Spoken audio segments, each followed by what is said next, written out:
Another outing with Urza, Lord High Artificer, up against Karametra, God of Harvests, Brago, King Eternal, and Grimgrin, the Corpseborn.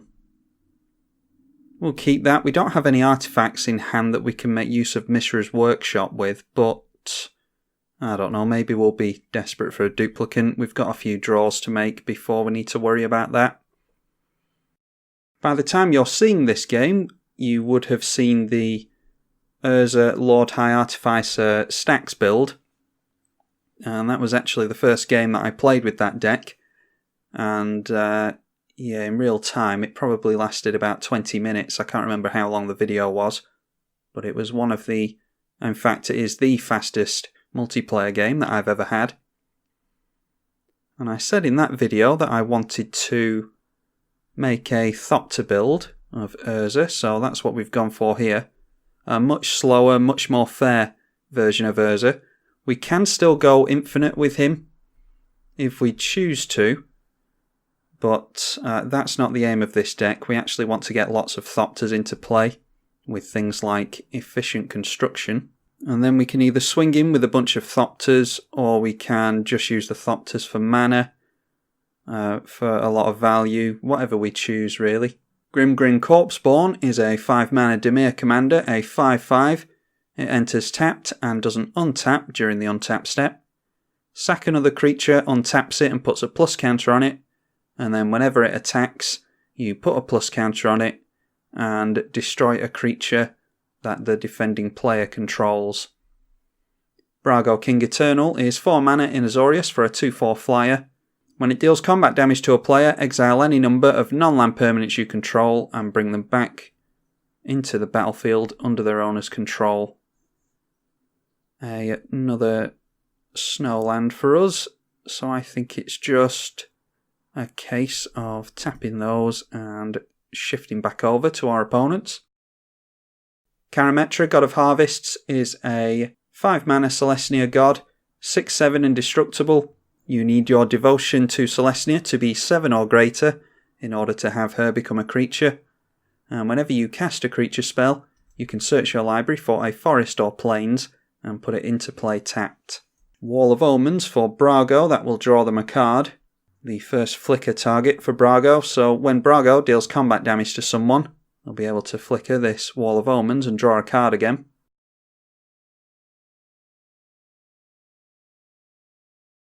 Alright, well we've got an artifact there at least. Why don't we just go for another blue. We'll play that Codex Shredder. And yeah, just realise that that will cost 2 mana, thanks to the Glow Rider. Non-creature spells cost a generic more to cast. That is duplicate worthy. And we can go for duplicate next turn thanks to the Mishra's Workshop. We get 3 colourless mana from this, but it's for artifact spells only. And what is this? A zombie, so it looks like Grimgrin has gone zombie tribal. When it enters the battlefield, each player discards a card. 3 mana 2/3. I think we'll go for the Thopter Spy Network here because it's going to be way too slow for us. Brago got rid of a basic plains and a core Skyfisher for the Karametra opponent. These type of abilities are really good in Karametra. If you can just keep playing creatures over and over again and bouncing them, then that will trigger Karametra each time and you'll just ramp like crazy. Marble Diamond, so just a little bit of ramp for Brago. And a Wild Wanderer from Karametra.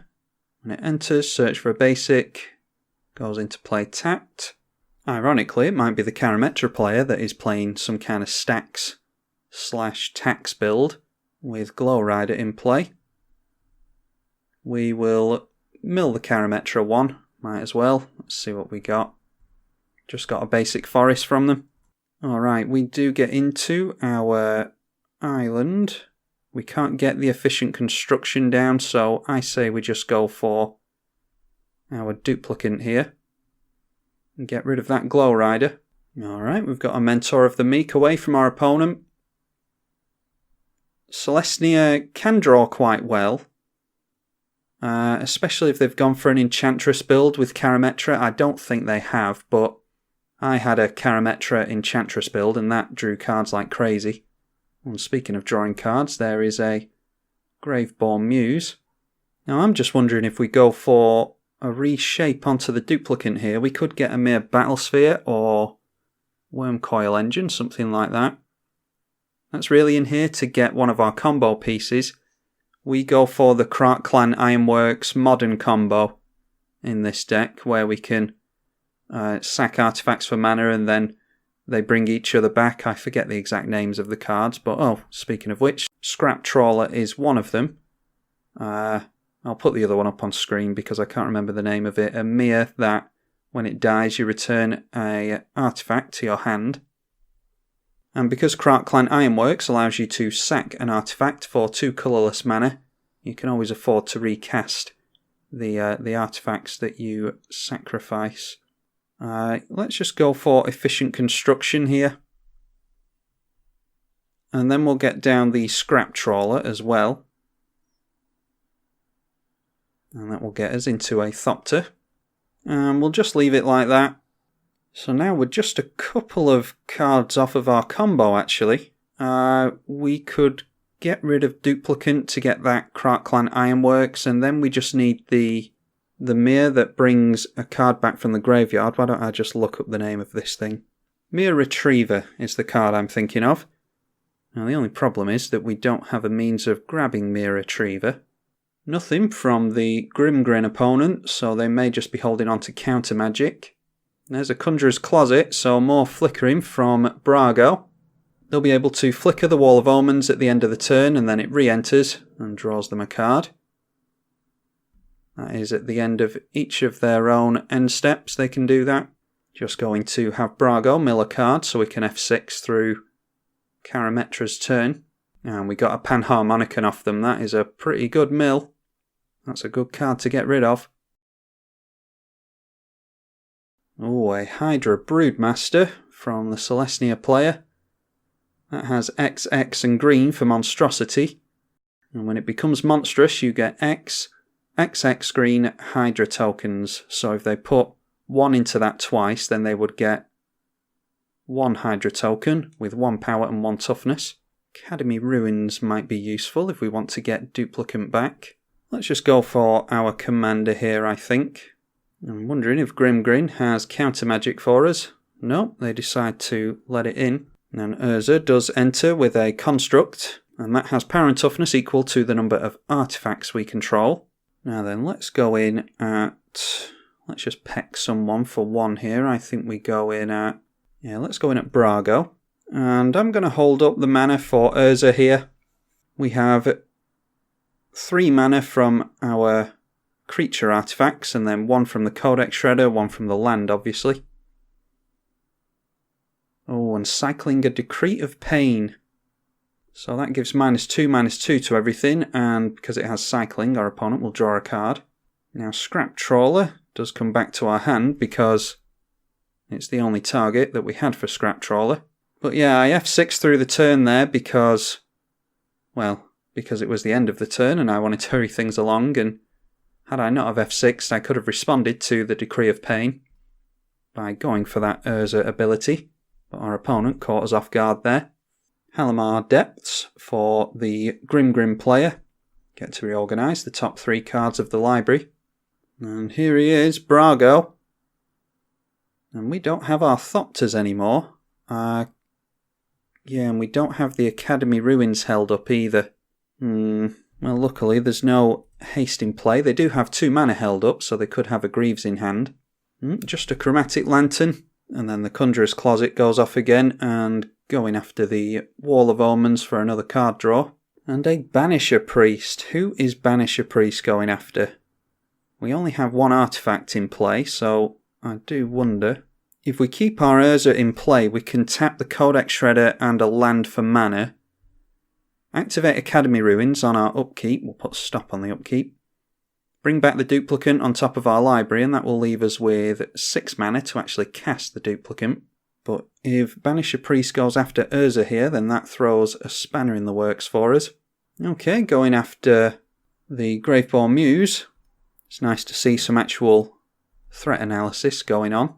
A lot of the times people get tunnel vision. They just see a scary commander, even though their board state isn't scary. They just see a scary commander and decide to go after that no matter what. And they don't actually look at the board and see who is the actual threat at the time. And it's a Fairground Warden. Exile a creature an opponent controls until it leaves the battlefield. So we'll see which one this card goes after. And it's no joke that Karametra is ramping like crazy over there. I would go for Brago here personally. But I have a feeling they might go for Urza. Okay, they are exiling our opponent's zombie. The Sibsig Icebreakers. Now when that re-enters, it is going to have everyone discard a card. And I don't imagine that Karametra is going to keep all of these creatures in play for the rest of the game. So that's something for us to watch out for. Yeah, they really don't like the look of this Grimgrin player. And if they're distracted by Grimgrin, then obviously that's alright in our books. A Silumgar's Command from Grimgrin. Return a permanent to its owner's hand. And a target creature gets -3/-3 until the end of the turn. Well, that deals with some of our opponent's stuff, doesn't it? Which card do they want back? I think it's the... what is it called? Graveborn Muse that they're after. So killing the Banisher Priest and throwing the Hydra back to our opponent's hand. And they end up with their Graveborn Muse back. I'm going to mill the Grimgrin player. Perhaps shouldn't do that to a zombie player, but not too many zombies that actually want to reanimate themselves from the graveyard. Fate Stitcher is a very combo-centric card. So that might be part of a combo that they have. I'm going to target the duplicant during our turn. Put that on top of our library with the Academy Ruins and then replay it when we draw into it. And there we are with another Thopter from the Efficient Construction. Every time we cast an artifact we get a Thopter. And with this we're going after the Brago.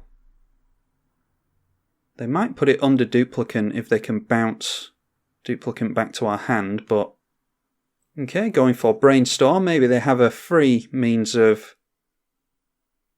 I don't know. I don't know of a card that can counter an enter the battlefield ability.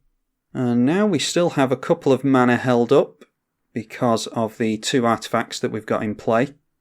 Graveborn Muse will lose our opponent a life and draw them a card. That is for each zombie that they have in play, by the way, of which they only have 1 currently. And Unnerve. Each opponent discards 2 cards. Well, I don't like that. What do we keep here? I think we keep Reshape. So let's get rid of Cyclonic Rift and Scrap Trawler. And it might be worth us with the Reshape going for a mere Battlesphere just to get a bunch of artifacts into play. No, well, there we go. There goes our hand. There goes everyone's hand. The only one with any cards will be Brago, who will have 1 left in hand. And the Grimgrin player will have 2. Grimgrin has the Unnerve, an Island, a Swamp, an Arcane Lighthouse. Yeah, so they didn't have anything going really. Grimgrin had a Wrath, a Spell Crumple, Miss Meadow Witch, and a couple of lands. And then Karametra, Angel of Serenity, which they could have cast on their next turn. Hydra Broodmaster, we obviously know about. Soul of Theros. And Soul of New Phyrexia. Both of those are actually useful from the graveyard. Now our opponent went for a Divination. And recast their Brago. And then flickered the Wall of Omens to the Conjurer's Closet again. So they're up to 3 cards in hand now. A Gigantomaster for 8 mana, a 1/1, but for 1 generic mana, a target creature you control has base power and toughness of 7/7 until the end of the turn. And the 1/3 swings in at Grimgrin. They don't fall for it by blocking, and they just allow the Gigantomancer to turn this thing into a 7/7 and hit Grimgrin for 7. Not going to go for Academy Ruins here. We are in top deck mode. Like I said, this is a more casual version of the deck, and that is a top deck and a half, is it not? We get a Thopter from casting a spell here, an artifact spell. And then we might as well tap the Thopter that we're about to kill for mana. And then use that mana that the Thopter generated to equip the Skull Clamp. Sapphire Medallion is good. We'll get that down too. Get another Thopter. And then Phyrexian Metamorph is a copy of an artifact or creature. Do we care about any artifacts or creatures? Yeah, we could go for a Conjurer's Closet actually, couldn't we, for the duplicant? Yeah, why don't we go for that?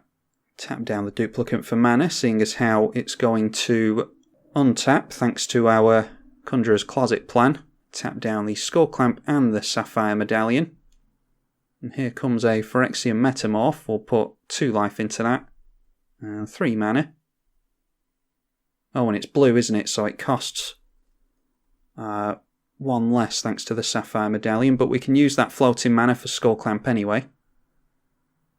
Conjurer's Closet comes down, and that can also tap for mana. Let's clamp a Summoning Sick Thopter. There's a land for the turn.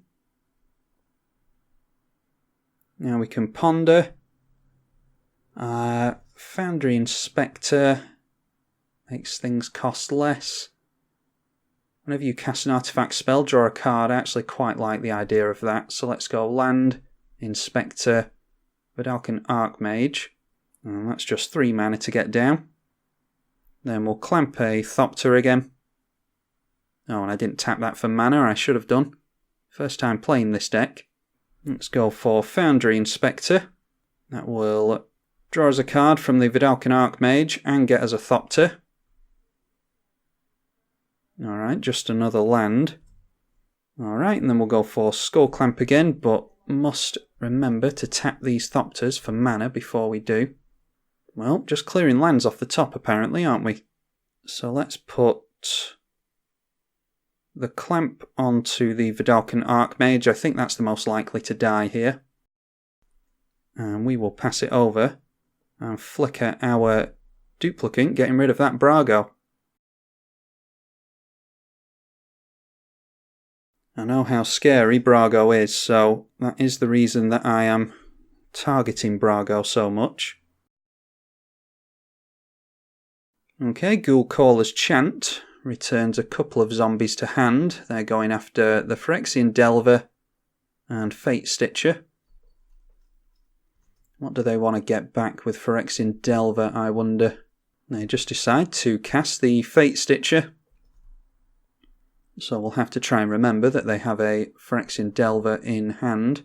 Now we know that the Brago is playing counter magic because they have some in the graveyard, so I think we've made an enemy out of Brago here.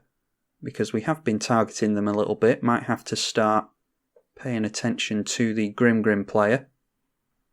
Especially if they're trying to amass some kind of combo with that Fate Stitcher. I think I might have to exile that next turn. A Dawn Treader Elk. Search your library for a basic land and put it onto the battlefield tapped for green and sacrifice. It's just a worse Sakura Tribe Elder basically. And that is Karametra out of cards, but they have plenty of mana, so anything they top deck into, they should be able to cast. Brago has 4 cards in hand and sees us as a threat, as everyone does at this point, I imagine. Yep, they're swinging in at Grimgrin again. Swinging in with both creatures, both of which can become 7/7s, thanks to that ability, and both of which are becoming 7/7s by the looks of it. See if Grimgrin blocks here. That'll be 14 damage if they don't. Okay, Fate Stitcher is blocking the Gigantomancer. And then, what is this? Compelling Deterrence. Return a target non-land permanent to its owner's hand. Then that player discards a card.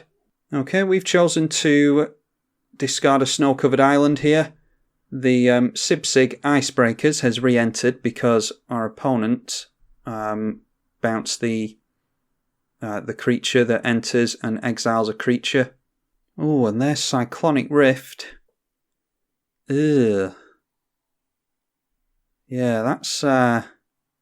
we don't have counter magic held up, so there's nothing we can do about that. And they still have 3 mana held up, so they could have counter magic. Okay, we get into an Inventor's Fair. I think it's okay to get Inventor's Fair down. Let's go for the Efficient Construction first. And Brago seemed to pass really quickly there, so I'm not too sure if they do actually have counter magic or not. Then it is Foundry Inspector. Get us into a Thopter. Then Codex Shredder can be free. The Skull Clamp can be free. Sapphire Medallion will cost 1. And then Phyrexian Metamorph can come in on something. Let's have that enter as the Conjurer's Closet again. And then with the floating mana, we'll just go after a Thopter with the Skull Clamp. And an extra planar lens is going to get us into a boatload of mana thanks to these snow-covered islands. And no one else has snow-covered islands, do they? Nope, they just have basic islands. So let's just pass like that. Okay, Graveborn Muse coming back down. Grimgrin has 3 cards in hand. And it hasn't been a typical Grimgrin build. They seem to have been playing at instant speed quite a lot. 2 cards in Karametra's hand, and they've just tapped down for 5 mana. But it looks like they're just doing that so they can F6. And out comes the Sibsig Icebreakers yet again. That card has had us all discard a lot of cards. We'll discard the Foundry of the Consuls here. I think we'd just rather keep our 2 blue lands. Because thanks to the extra planar lens trick, I imagine a lot of you know about this, but some of you might not. Extra planar lens, when it enters, you can exile a target land you control, and whenever a land on the battlefield with the same name is tapped for mana, then its controller adds a mana of that type produced. So this works really well with the snow-covered basics. Because the name of the card is Snow-Covered Island, it means that Extra Planar Lens has snow-covered islands tapped for 2 blue, but the normal basic islands will not tap for blue. So if you ever see snow-covered basics, you can assume that your opponent is after the Extra Planar Lens trick as a bit of ramp, and that works in any colour, by the way. Just going straight through to the end step, Brago. They have 2 cards in hand, and Karametra untaps. And they drop a land down straight away, I think, because they're still at 2 cards in hand. Wouldn't be surprised to see Karametra come back down, and that's exactly what they're after. And then it's an Arbor Elf to get more ramp on the go. And then it's back round to our turn. We gain a life because we definitely have Metalcraft from the Inventor's Fair. Now we could try and get a combo going now, actually. If we get the Scrap Trawler back, Inventor's Fair can grab us the mirror that I keep forgetting the name of. Well, there's nothing to stop us doing that during our turn because we have card draw, so let's just see what we draw into first. Okay, Felwar Stone. Let's tap down a basic before we sacrifice it to the Extra Planar Lens. Just trying to get counter magic out of Brago's hand here. And we do exile that, so that means that we have 10 mana from our basics here. Let's go for the Vidalcan Archmage, and then our commander as well. And there's this counter magic that I think our opponent has. Restoration Angel is after counter magic by flickering the Wall of Omens. So they'll draw into a card here. But looks like they don't get into it, so Urza comes down. And now let's see about what we can do here. We'll put the Scrap Trawler on top. Okay, there's a Stifle from our opponent. Does that mess us up at all? Yeah, it does actually, doesn't it? Alright, well, in that case, let's just duplicate to get rid of that Wall of Omens. We'll draw a card and get another Thopter. Go after the Wall of Omens. That seems to be a very good means of card draw for them. They've got a lot of card draw from the Wall of Omens this game. We get into another island.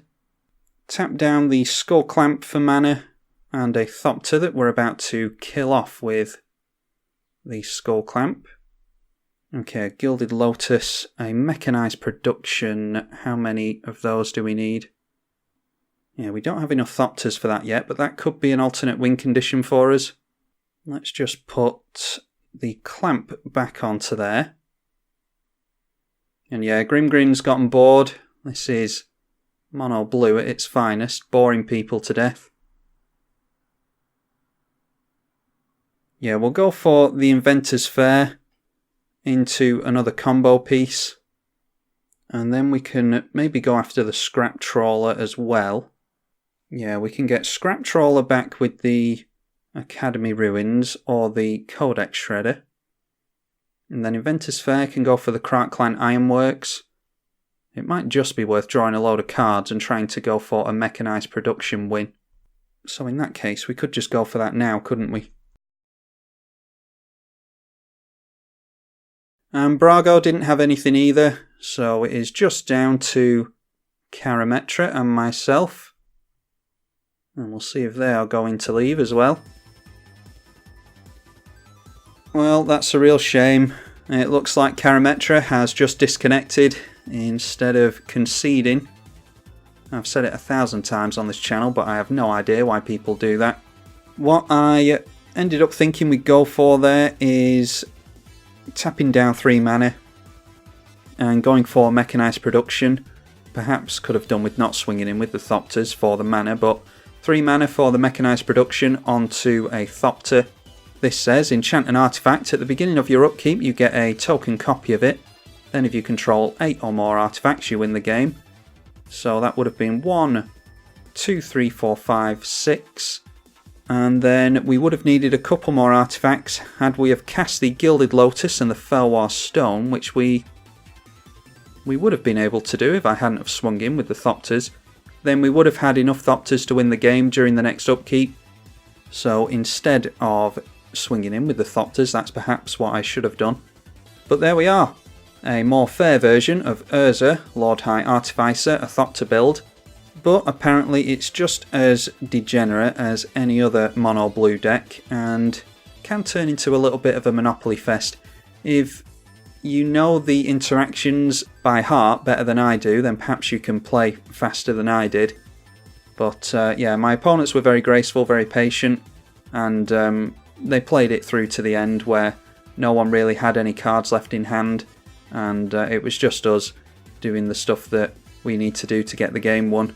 Unfortunately, it is a bit of a drag, but they were patient nonetheless, and lots of fun and very graceful, so a big thank you to them for that. Hopefully you all enjoyed this version of Urza, Lord High Artificer, and Tribalkai on the EDH channel. Thank you for watching.